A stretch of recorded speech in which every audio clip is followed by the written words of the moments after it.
We're working in section 2.1. We already talked about the distance formula. Now we want to talk about the midpoint formula. We can use the midpoint formula to find the midpoint of a line segment where two endpoints are given. And so you can see the example here is a line segment with endpoints at -3, 5 and 6, 1. And I've actually drawn that line segment out. And so where is the point exactly in the middle? Well, there's a formula that we can use to determine that.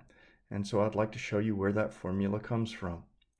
Let's consider the general case where we have a point P with coordinates x1, y1, and a point Q with coordinates x2, y2.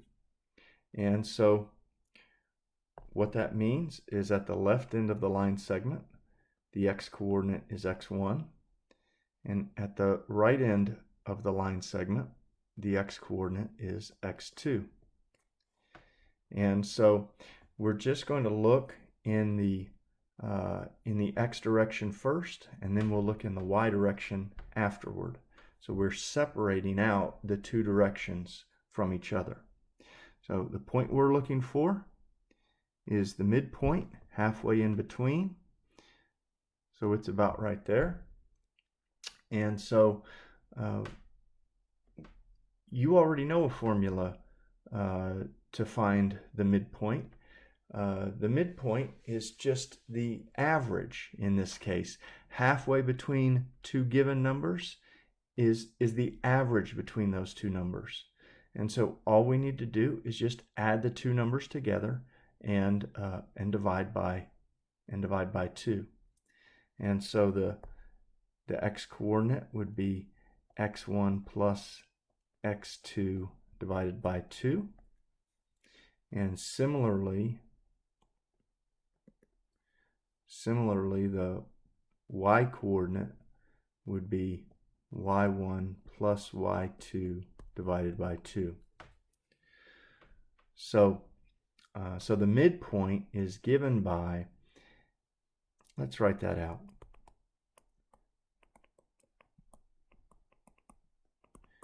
And we could even say the midpoint x comma y is given by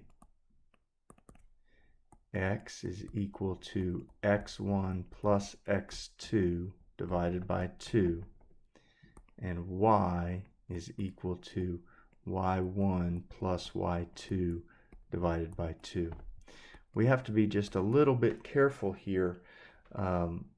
This x and this y represent the coordinates of the midpoint. Okay, so let's go ahead and practice. So here's our example up above. We should go ahead and label the coordinates x1 comma y1 and x2 comma y2, so that when we plug into the formula, we don't make a careless mistake. So the formula says that the x-coordinate will be x1 plus x2 divided by 2, which is just -3 plus 6 divided by 2, or 3/2. The y-coordinate will be 5 plus 1 divided by 2, which is 6 divided by 2, which is just 3. And so our answer is 3/2, comma 3. And we can box that up. We can see that answer is reasonable if we go and we plot that point on our line segment on our graph. So 3/2 is 1.5. 1.5, comma 3 is on the line segment exactly halfway in between. So that looks good. There's a small variation in the next example. So let me show you that. So this time our example says find the other endpoint of a line segment where we know that the midpoint is at 7, 2, and one of the endpoints is at 4, 8. So that's just a little bit tricky. Now we're given the midpoint and one endpoint, and we're asked to find the other endpoint. So let's write our formula again. It was x is equal to x1 plus x2 divided by 2. Well, the one endpoint can be called x1, y1, but we don't know the other endpoint. We're trying to find x2, right? So we need to find x2. And so what does this 7 represent? It represents the x-coordinate of the midpoint, and we said we're going to call that simply x. So this is the x and the y in our formulas for the midpoint. So let's go ahead and substitute in for x. We'll put 7. For x1, we'll put 4.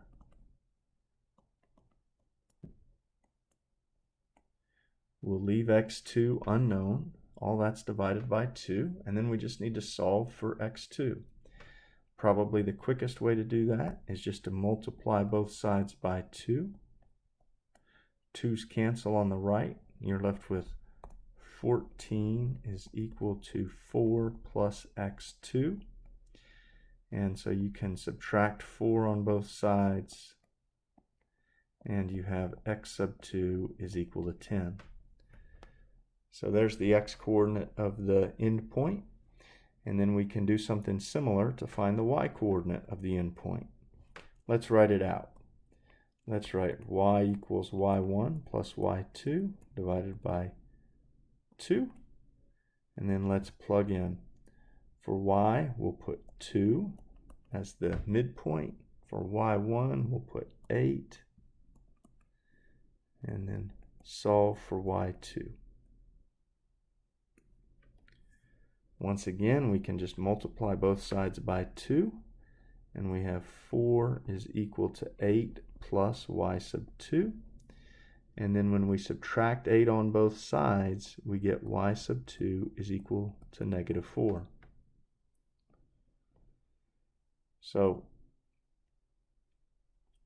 we could go ahead and write our answer, 10, negative 4. There's another way to see this answer, to get this answer that I'd like to show you, and actually it doesn't require showing any work. We're just going to talk about what the midpoint means. So let's just work in the x direction first, and if we start at an endpoint at 4, and then the middle is at 7, how far have we gone from the end to the middle? Well, from 4 to 7, we went up by 3.